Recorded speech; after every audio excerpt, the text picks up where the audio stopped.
Good morning, students. My name is Gagandeep Kaur. Today we are going to start with a new unit number 6, database development. And in this video, we will be covering session number 1, database concepts. So first of all, let's discuss what is database. A database is an organized collection of data. It helps us to enter, manage, assess, and analyze a large amount of information quickly and efficiently. So, in the daily life also, we maintain a lot of data. So, for example, writing the notes or maintaining some kind of diary, telephone numbers, all these things are in the form of database. So, from time to time, we keep on adding and updating or deleting things from it. So, telephone diary, dictionary, keeping their records, and list of groceries are some examples of the different type of databases. Database management system. So DBMS is a software package with the computer program that control the creation, maintenance, and use of the database.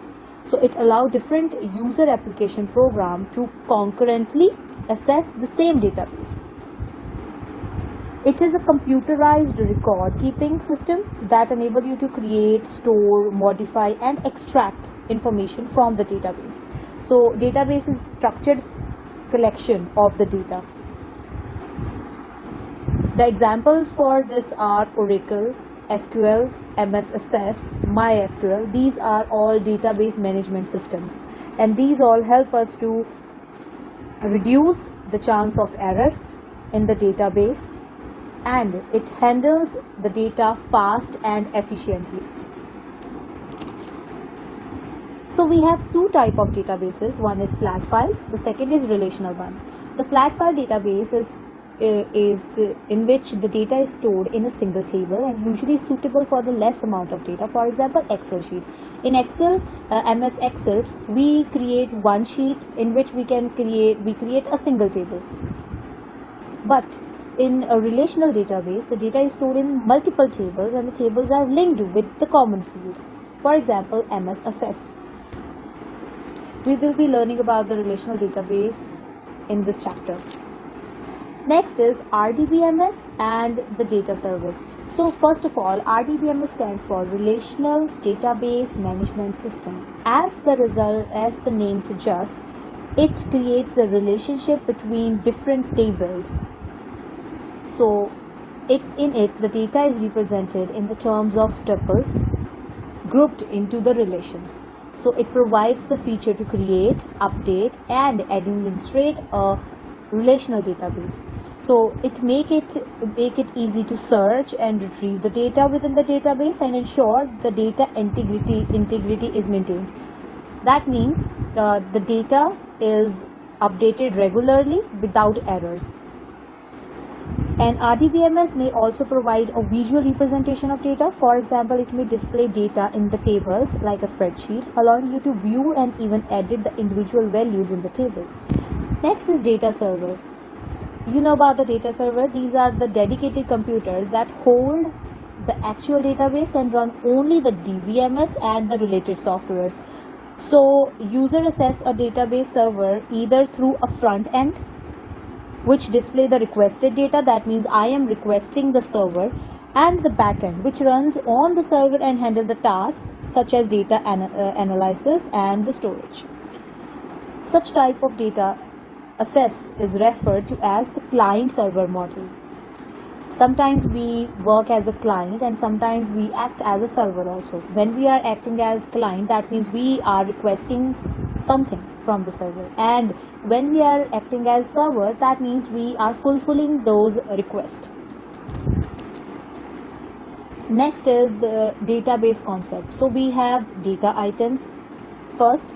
So a database primarily contains information about the data items. For example, a school database would contain information about students.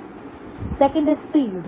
A field describes a particular attribute of that item. For example, roll number is a field, name is a field, like that.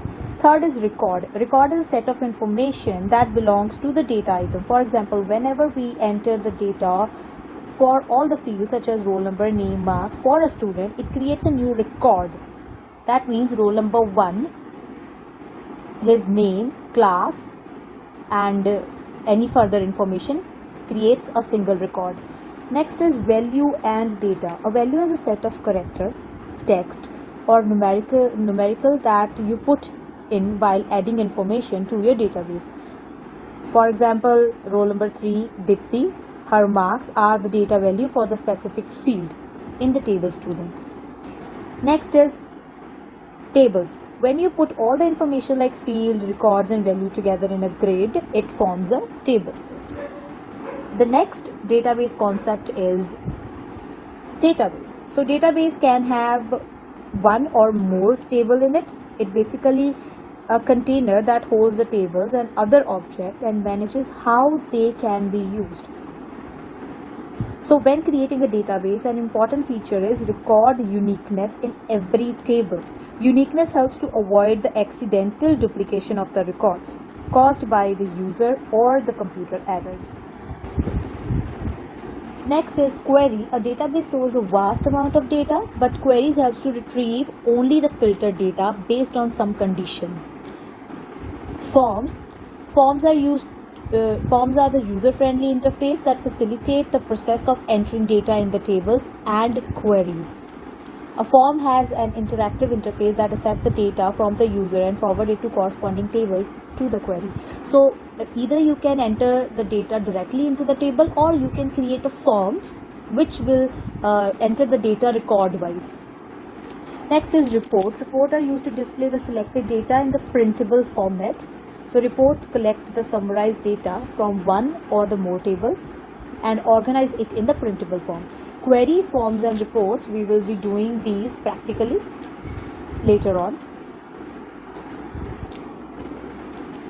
Next is the features of MS Access. In this chapter, we will be using RDBMS, which is MS Access. So it has some features. First, it provides the facility to break large information into the smaller parts, and it is easy to access the information in that way.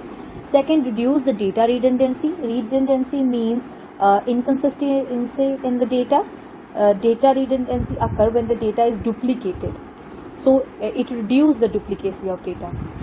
Third is it increases the efficiency and speed and flexibility for assessing or searching the information. The last is sharing of data. Different users can use the same data to extract data according to their needs. Same data can be used by many people. So our next topic is of MS Access interface. The appearance is similar to the rest of the Microsoft softwares. So the first thing is the quick access toolbar,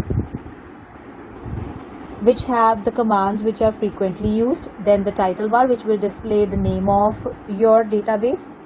Then ribbons. This is the ribbon for the file tab. Then when you click on the next, it keep on changing. This is your navigation